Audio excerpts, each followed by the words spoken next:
Chapter 9. Fundamental Commandments enjoined by the Holy Qur'an. It is incumbent on Muslims to avoid all evils specifically mentioned in the Qur'an. One must follow whatever has been ordained. The directions are clear and expressed forcefully. A brief summary of the commandments are as follows. Worship Allah alone. Be reverent to your parents. Be generous to needy kinsmen. Do not be a wanton spendthrift. Be polite and gentle to the poor. Be not miserly nor foolishly extravagant. Do not destroy your offspring. Do not commit fornication. Do not commit murder. Do not misuse the property of the orphans or the helpless in your care. Be true to your trusts and covenants. Be fair in your dealings. Do not be carried away by rumors. Do not assume vanity or arrogance. Be truthful in the statement of facts. Keep away from frivolities. Be watchful of the payment of charity contributions, zakat. The terms amanat and ahad are translated as trusts and covenants. Both terms need some clarification. Amanat literally means something entrusted, and ahad literally means a promise made. Trust is an implied, implicit responsibility, may it be individual, social or political. Covenant is an expressed, distinct promise such as a treaty or contract. This express promise also may be in the context of an individual, social or political setting. All the responsibilities of life are trusts. All the duties expressly undertaken are covenants. Trusts and covenants are terms of very wide implications. It has to be explained and comprehended with reference to context. The fundamental commandments have been enunciated in various passages of the Quran. Purity of the mind before offering prayer is achieved by performing wudu.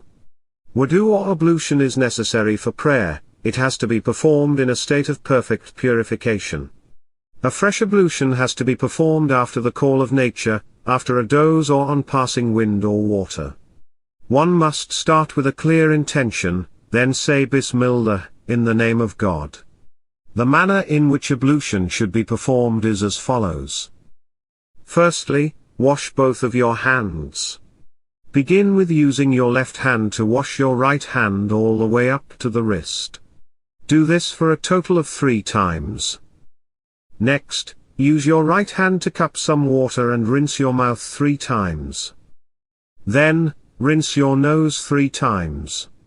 Using your right hand, cup water and partly inhale or sniff it into your nose without taking in too much.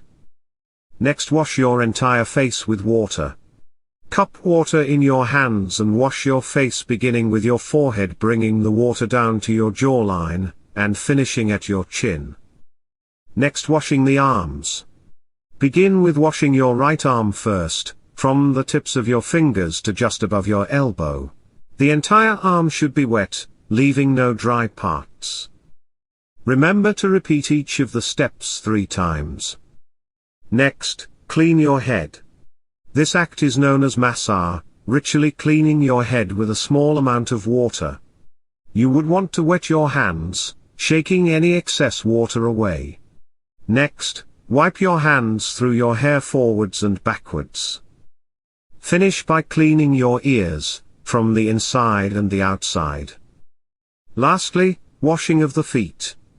Begin washing your right foot, covering from the tip of your toes to just above the ankle. Be sure to wash the entire foot and to clean. Repeat this 3 times and then do the same for your left foot. If for some reason or another the water is harmful, or not available, tayammum may be performed in place of wudu or bath. Tayammum is the Islamic act of dry ritual purification using a purified sand or stone or mud. Tayammum requires the following. One must make the intention to purify oneself. one must recite, "There is no God but one God, Muhammad is the last messenger of God."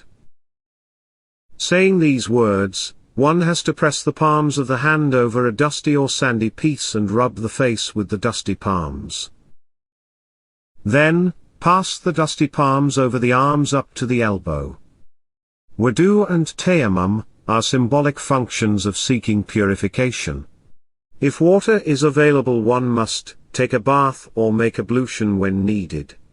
In cases of emergency, a process has been devised so that prayers should not be missed. It should be noted that the Holy Prophet was advised to keep both the body and dress purified, and Prophet Ibrahim was instructed to keep the mosque in a state of purification. Peace be upon them. Both the body and place of prayer should always be in a clean state. The truths enunciated by the Qur'an. These truths have been universally accepted and largely adopted subsequently, by universal opinion. The conception of unity and uniqueness of God has so elaborately been presented by the Holy Qur'an, that it has no parallel in the literature of religions. The conception has so deeply affected the minds of the human race, that polytheism is frankly discarded with disdain. The Holy Qur'an proclaimed that mankind is worthy of respect. The Qur'an says, "Verily, we have made the children of Adam worthy of honor." This view is now universally accepted. A very remarkable idea as to the criterion of respectability has been pronounced by the Qur'an: "The man of highest character is the noblest among you." Thus all notions of racial or national superiority have been rejected outright. The man who leads a life in perfect conformity to the laws of Allah is a perfect gentleman. In the Qur'an named Muttaqi. Willful domination of one over the other has been declared detestable in the eyes of Allah. Thus monarchy and autocracy have been declared unjustifiable forms of government. It definitely implies the abolition of slavery and justice for all.